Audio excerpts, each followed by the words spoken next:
పెహల్గాం తీవ్రవాదుల కాల్పుల్లో చనిపోయిన 26 మందిలో మేడిశెట్టి మధుసూదన్ గారు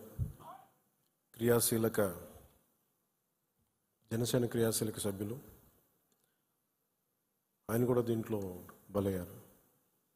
కశ్మీర్లో సరిహద్దుల్లో తూటాలు పేలితే, ఉగ్రవాదులు తూటాలు పేలితే దాని ప్రకంపనలు భారతదేశం అంతా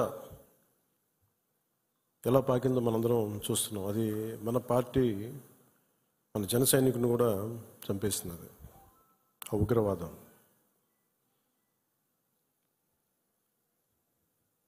ముఖ్యంగా కశ్మీర్ మెయిన్ మనం ఆయన కుటుంబాన్ని పరామర్శకెళ్ళినప్పుడు వారి సతీమణి మాట్లాడింది, వాడి పిల్లలు ఎంత ఘాతుకంగా చంపారంటే, ఎంత క్రూరంగా చంపారంటే, ఐడి కార్డ్స్ తీసుకొని నువ్వు హిందువా కాదా ఐడి కార్డ్స్ అడిగి, లేదంటే ముఖ్యంగా మన మధుసూదన్ గారి సంఘటన అయితే ఆయన సతీమణి గారి మాటల్లో సరిగ్గా 3 రోజుల ముందు వెళ్ళారంట బెంగళూరు నుంచి 3 కుటుంబాలతోటి వెళ్తే, నేను అన్ని రోజులు మామూలుగా మోడర్న్ డ్రెస్సులు వేసుకున్నాను, కానీ ఎందుకు ఆ రోజు మధుసూదన్ అంటే ఆయన అడిగారంట, డ్రెస్ వేసుకుంటే మోడర్న్ డ్రెస్ వేసుకుని బొట్టు పెట్టుకోకూడదా అని. అంటే ఆ సంఘటనకి ముందు సరిగ్గా ఒక అరగంట ముందు బొట్టు పెట్టుకున్నారంట. ఆవిడ చెప్తుంది ఏంటంటే, బొట్టు పెట్టుకున్న తర్వాత నేను కాదని కూడా అబద్ధం కూడా చెప్పలేక తప్పించుకోవడాకన్నా అలా దొరికిపోయాం మేము. ముందు అరుపులు వినిపించినాయి, తుపాకీ శబ్దాలు వినిపించినాయి, కింద పడుకున్నాం, నా చేయి కూడా పట్టుకున్నాడు, పిల్లలు కొంచెం దూరంగా ఉన్నారు. ఇదంతా కుటుంబం దాదాపు అలాగే ఆ గ్రౌండ్లో దాదాపు ఆ ఏరియాలో 400 నుంచి 500 మంది ఉండిపోయారు టూరిస్టులు. మధుసూదన్ గారు ఆయన సతీమణి చేయనే పట్టుకొని, ఏమవుతుంది మనకేమవుతూ, నువ్వు చూడకంటే ఆ బూట్ల చప్పుళ్ళు చాలా తాయితీగా వచ్చి, అంటే ఎందుకు మాట్లాడుతున్నానంటే ఎంత కోల్డ్ బ్లడెడ్తో చంపారంటే మనం ఊహించుకోలేం. అంటే షికారుకు వచ్చినట్టుగా వచ్చి వేటాడి వెళ్ళిపోయారు మనుషుల్ని.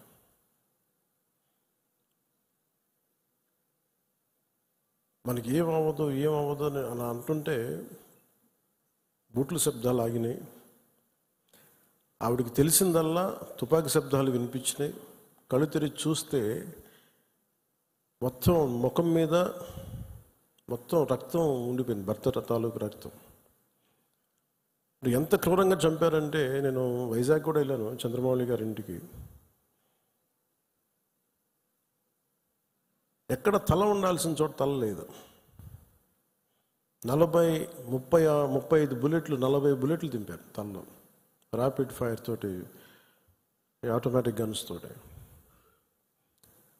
అంత దారుణంగా క్రూరంగా చంపేశారు.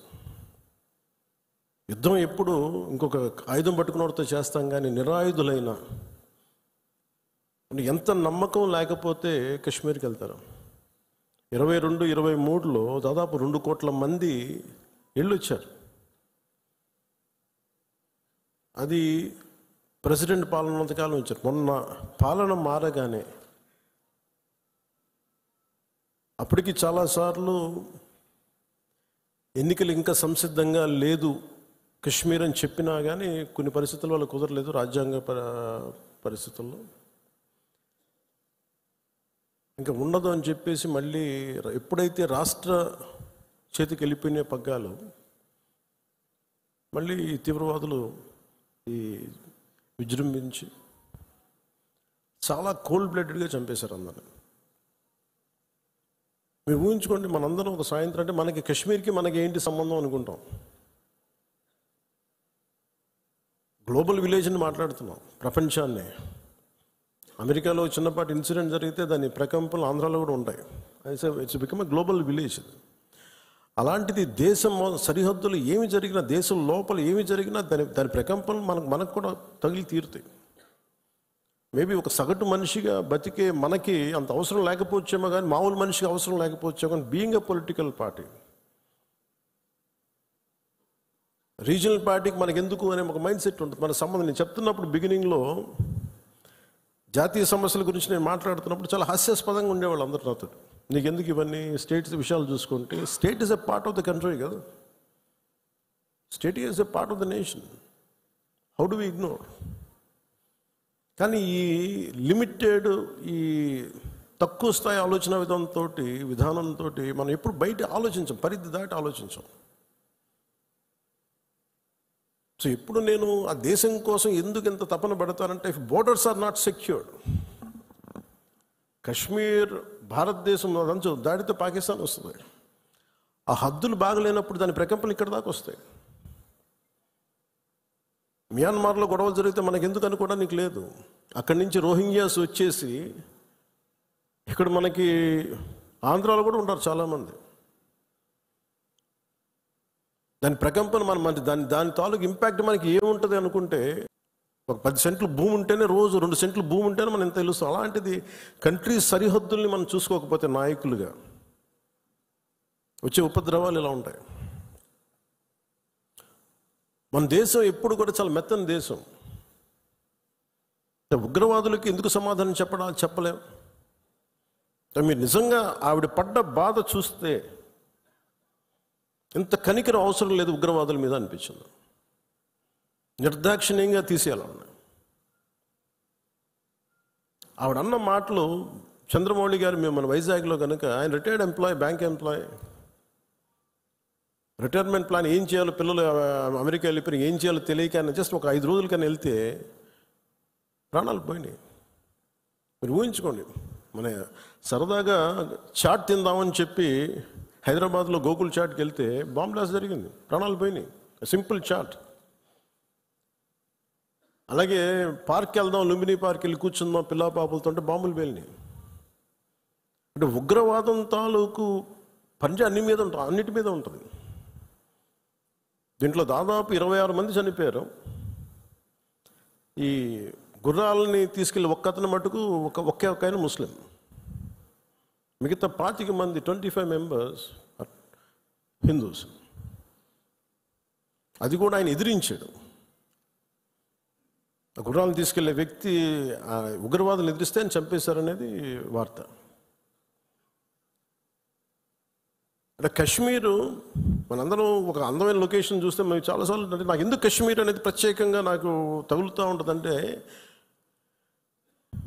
యాజ్ ఎ లీడర్ మీరందరూ కూడా, as a political party stake హోల్డర్స్గా మీరందరూ you have to read history.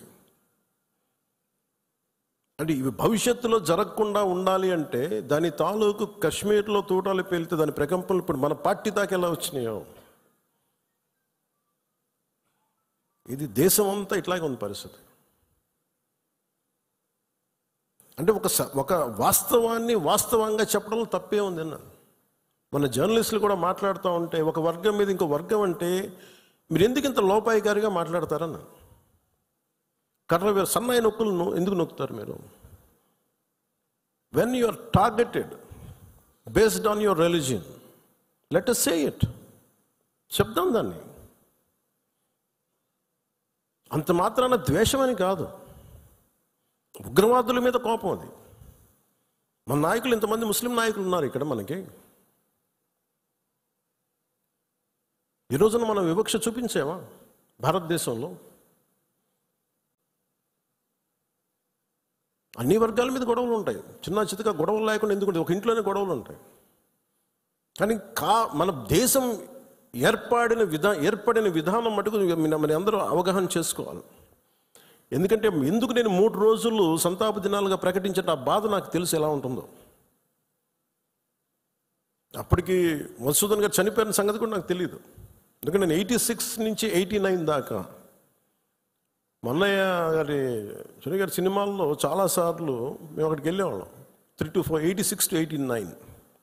ఇంకా కశ్మీర్ ఉగ్రవాదం ఇంకా పైకి ఇంకా వచ్చి తొలి దశల్లో 89లో స్టార్ట్ అయింది. ఇంకా 90స్కి దాదాపు ఎన్ని వేల మందిని చంపేశారు. కొన్ని లక్షల మంది కశ్మీరీ పండిట్స్ని వలసపోయేలా చేశారు. అంటే ఆ రోజు కనుక కశ్మీరీ పండిట్ల వలసను కనుక ఆపుండగలిగితే, అంటే ఎప్పుడు ఒక అలక్ష్యం, ఇది నా సమస్య కాదు నా సమస్య కాదు వదిలేస్తే కశ్మీరీ పండిట్లు అక్కడే ఉంటారు, అక్కడే పుట్టారు, అక్కడే పెరిగారు, వేరే రాష్ట్రాల నుంచి కూడా రాలేదు, అందరూ అక్కడే పుట్టారు, అక్కడే పెరిగారు. లక్షలాది మంది కశ్మీరీ పండిట్స్ వలసలు వెళ్ళిపోయారు. నాకు పర్సనల్ ఎక్స్పీరియన్స్ ఏంటంటే 86, 89లో మేము షూటింగ్ల కోసం నేను కొంత ప్రొడక్షన్లో నేను పనిచేశాను. కొంచెం ఏదైనా కావాలంటే అవసరాలుగా మార్కెట్కి వెళ్ళాను. శ్రీనగర్ మార్కెట్కి వెళ్తే ఫస్ట్ ఇయర్ బాగానే ఉంది, కానీ 86లో 87, 88కి చాలా ఇబ్బంది అయిపోయింది. ఇంకా 89 దగ్గరికి వచ్చేటప్పటికి షూటింగ్ జరుగుతుంటేనే గొడవలు అయిపోయాయి. 1-2 రోజులు త్వరగా ముగించుకొని వచ్చేస్తుంటే అప్పుడున్న కశ్మీరీ పండిట్ ఒక అతను చెప్పాడు, ఇంక మీరు రాలేరు ఇక్కడికి అన్నాడు. ఎందుకంటే మా మొహల్లాల్లో మా ఏరియాల్లో చాలా ఇబ్బందులు అయిపోతున్నాయి, మాకు ఇబ్బంది వచ్చేసరికి మీరు రాలేరు కళ్యాణ్ మీరు అని చెప్పాడు. అంటే ఆ రోజు నుంచి ఈ రోజు దాకా కశ్మీర్ ఎప్పుడు ఒక మండుతున్న సమస్య. మీరు as a party you make very stable. This is Janasena decision, all of our decision. అది Kashmir is an integral part of India that cannot be denied. అది మీరు చాలా బలంగా మీరు మాట్లాడాలి. Kashmir is an integral part of India, it will be an integral part of India for ever.